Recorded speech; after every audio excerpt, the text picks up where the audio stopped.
Among the treasures of the British royal vaults, few jewels hold such a delicate blend of sentiment and mystery as the Cartier Halo tiara, crafted in 1936 by Cartier from platinum and set with nearly 1,000 brilliant cut and baguette-cut diamonds.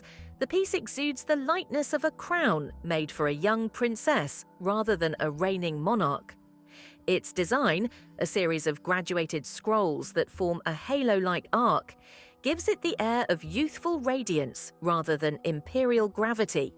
It was purchased by King George VI for his wife Queen Elizabeth, the future Queen Mother, who then presented it to her elder daughter, Princess Elizabeth, on her 18th birthday in 1944. It was, symbolically, the first major jewel to enter the young princess's possession, a sign that she was stepping into adulthood during wartime Britain.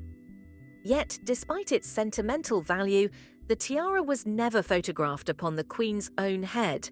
While other jewels from her early years appeared frequently in portraits and at state events, the Halo tiara seemed to vanish into the private recesses of her jewel collection. The reason lies partly in its proportions and aesthetic. The tiara's airy, scroll-shaped pattern sits rather low on the head. It flatters youthful faces and short hair, but can seem diminutive on a mature queen wearing the heavier royal gowns required for official occasions. For Elizabeth II, whose style evolved toward grandeur and symbolism, after her coronation, the Halo tiara might have seemed too modest, almost girlish. It was, however, not forgotten.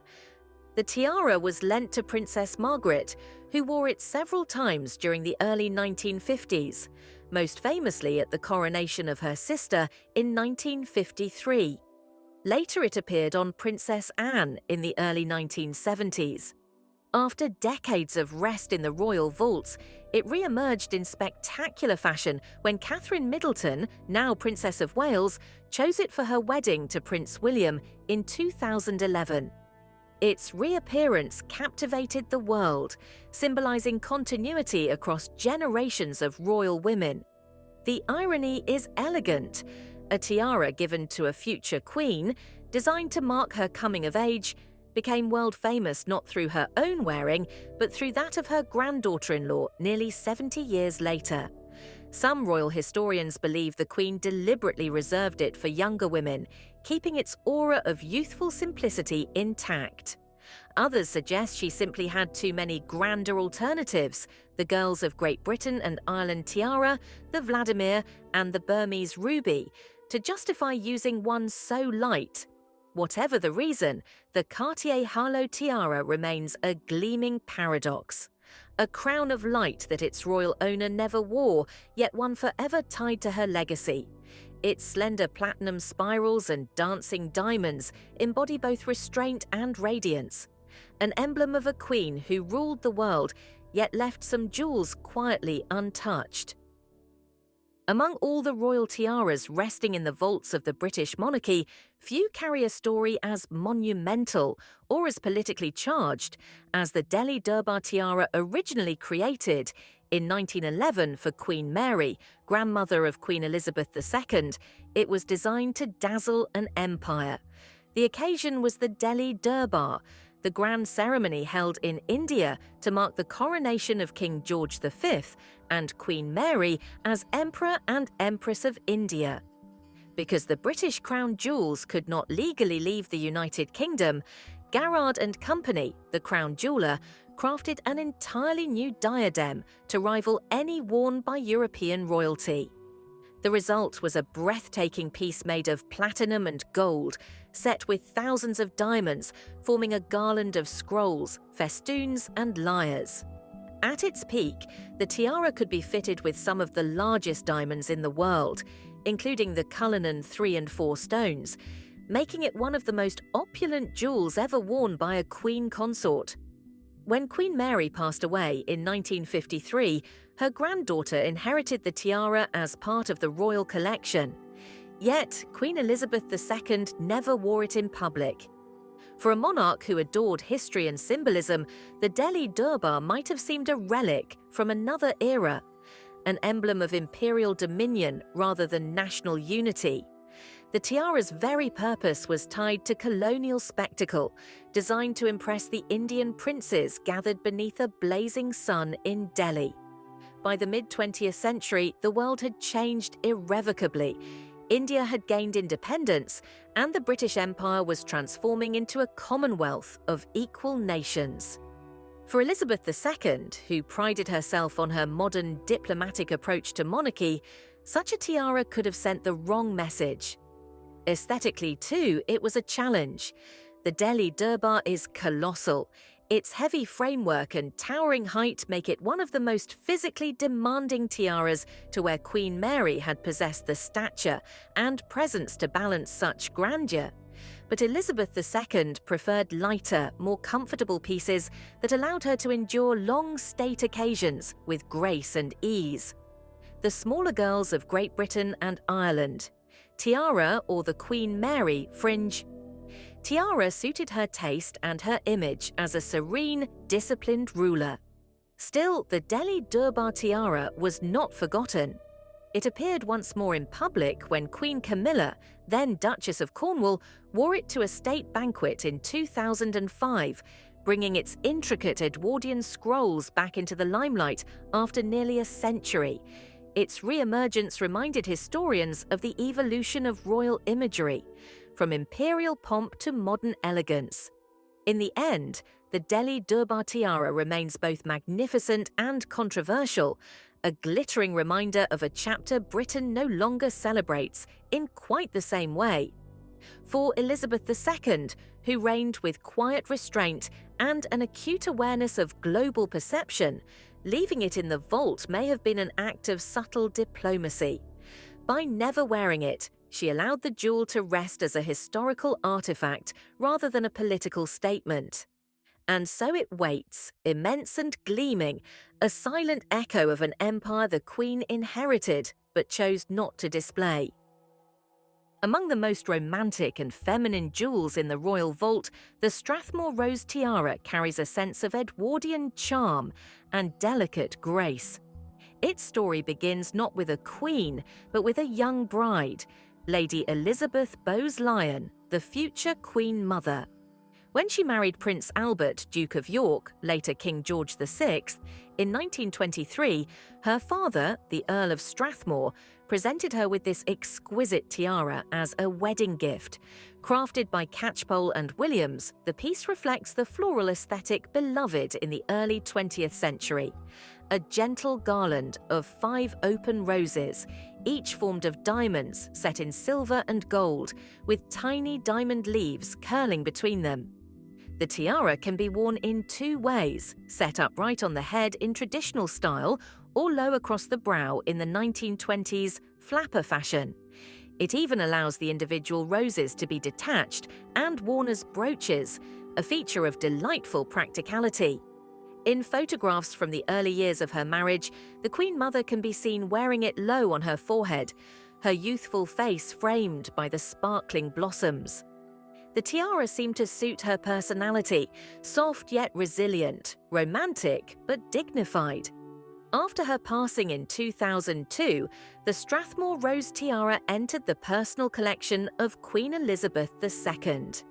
And yet, curiously, the Queen herself never wore it in public. It remained unseen for decades, leading to speculation about its fate.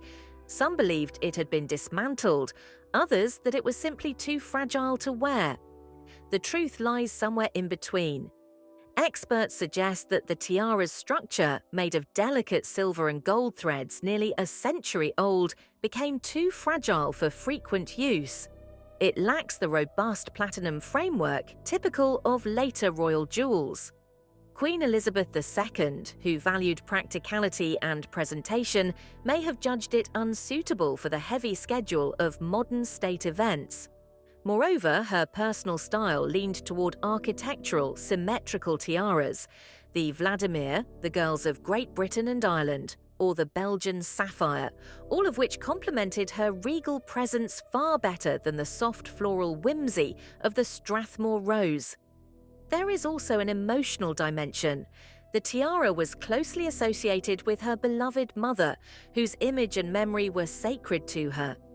To wear it publicly might have felt almost intrusive, an act of borrowing too intimate to be displayed under the flash of cameras.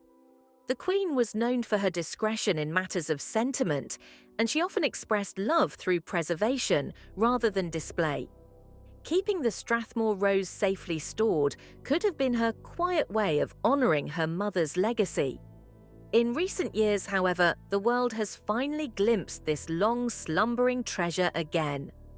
In 2023, Catherine, Princess of Wales, revived the Strathmore Rose tiara at a state banquet, its blossoms glittering once more after nearly a century in the shadows. The sight was both nostalgic and symbolic, linking 3 generations of royal women through one delicate diadem. For Queen Elizabeth II, the Strathmore Rose tiara remained a jewel of memory rather than majesty, a reminder of love, family, and the fragility of time itself. In choosing not to wear it, she preserved not only the tiara's fragile frame, but also the intimate story it carried, that of a daughter cherishing her mother's light, quietly, forever. The Lotus Flower tiara, sometimes called the Papyrus tiara, is one of the most graceful and fluid designs in the royal jewellery collection. A perfect embodiment of Art Deco refinement and Egyptian-inspired elegance. It began its life not as a tiara at all, but as a diamond and pearl necklace given to Lady Elizabeth Bowes-Lyon, later the Queen Mother, by her husband, the Duke of York, in 1923. Shortly after their marriage, she decided to transform the necklace into something more striking and versatile. The royal jeweller Garrard dismantled the original piece and fashioned from it a tiara shaped like lotus blossoms, its petals made of radiant diamonds, and its center highlighted by luminous pearls. The result was a delicate band of openwork scrolls and stylized lotus flowers, light, balanced, and full of youthful energy. The Queen Mother wore it often in her early years, favoring it for dances and gala evenings rather than for grand state ceremonies. Its scale and flexibility made it ideal for the youthful wife of the Duke of York, who preferred elegance over ostentation.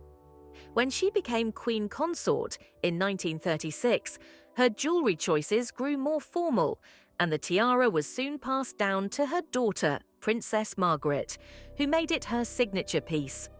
Throughout the 1950s and 1960s, photographs of Princess Margaret wearing the Lotus Flower tiara became iconic. Her poise, glamour, and modern style made the tiara seem almost contemporary again.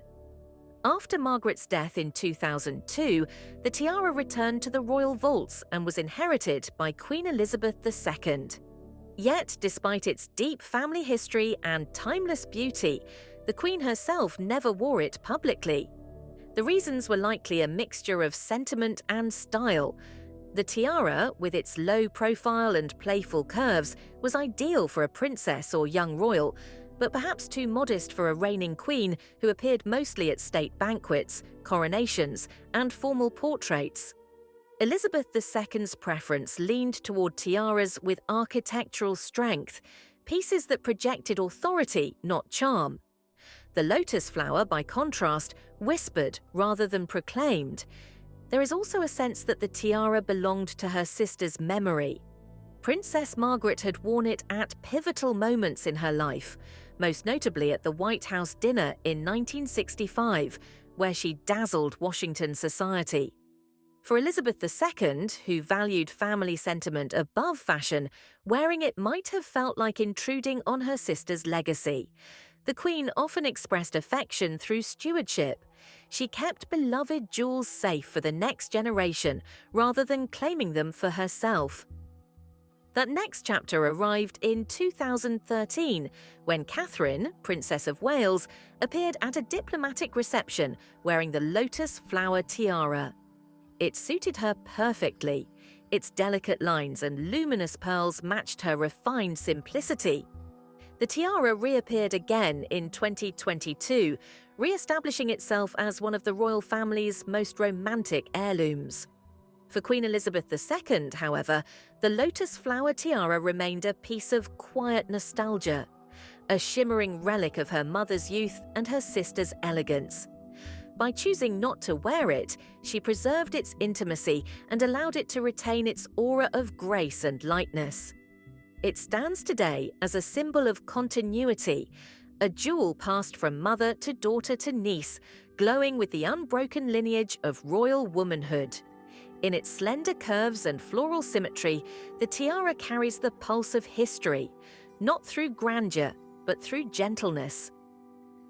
The Teck Crescent tiara is perhaps the most enigmatic of all the jewels linked to Queen Elizabeth II, a piece rich in royal history, yet so seldom seen that it almost seems mythical. Its origins trace back to Princess Mary Adelaide of Cambridge, Duchess of Teck, the mother of Queen Mary and great-grandmother of Queen Elizabeth II. Created in the late 19th century, the tiara reflects the romantic grandeur of the Victorian era, with 3 diamond-set crescents interlaced by intricate floral motifs.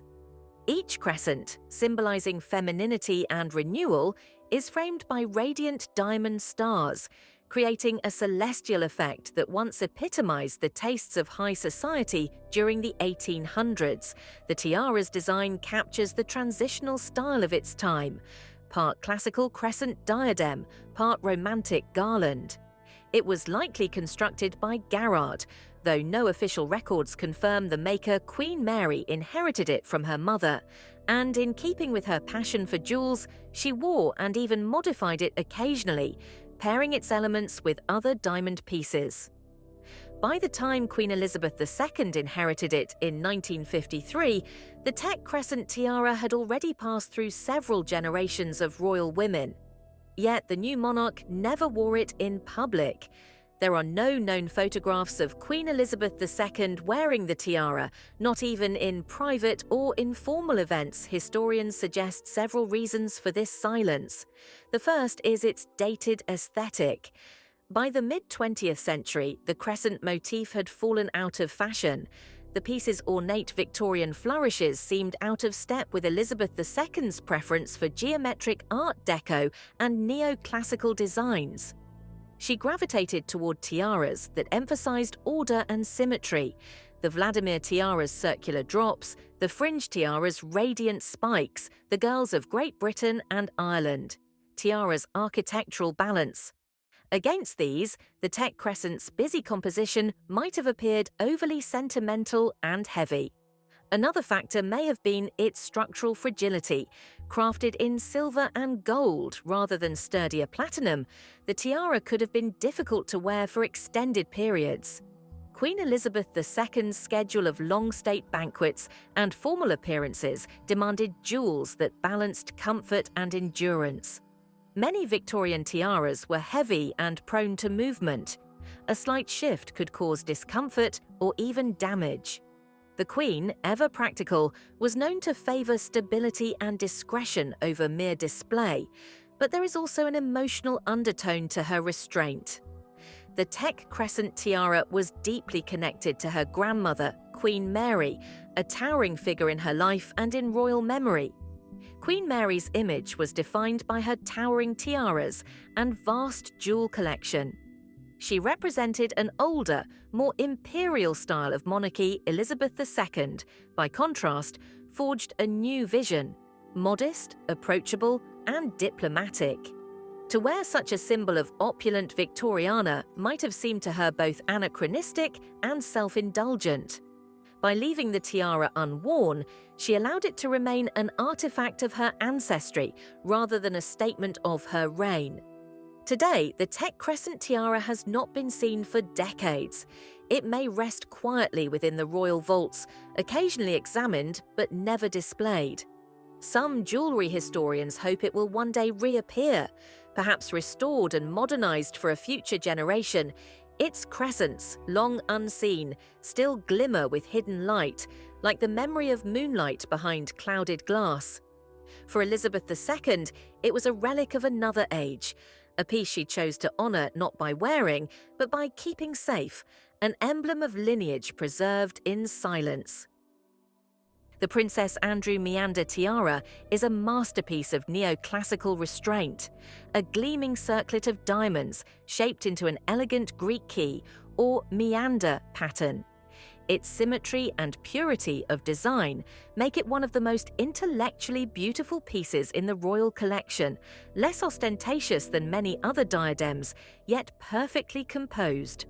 The tiara originally belonged to Princess Andrew of Greece and Denmark, the mother of Prince Philip, Duke of Edinburgh, and grandmother of King Charles III-born Princess Alice of Battenberg. She received the tiara as a wedding gift in 1903, likely from her mother, Princess Victoria of Hesse.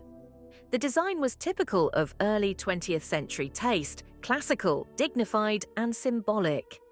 The Greek key motif represents infinity and eternal unity, a fitting emblem for a royal marriage that would link the Danish, Greek, and British royal families for generations. When Princess Alice's son, Prince Philip, married Princess Elizabeth in 1947, he brought with him a modest but meaningful selection of family jewels. Among them was the Meander Tiara. Princess Alice gave it to her new daughter-in-law as a wedding present, marking the union of two ancient royal lineages. It might have seemed natural that the young Princess Elizabeth, later Queen Elizabeth II, would wear it, but she never did. Not once in her 70-year reign was the tiara seen upon her head.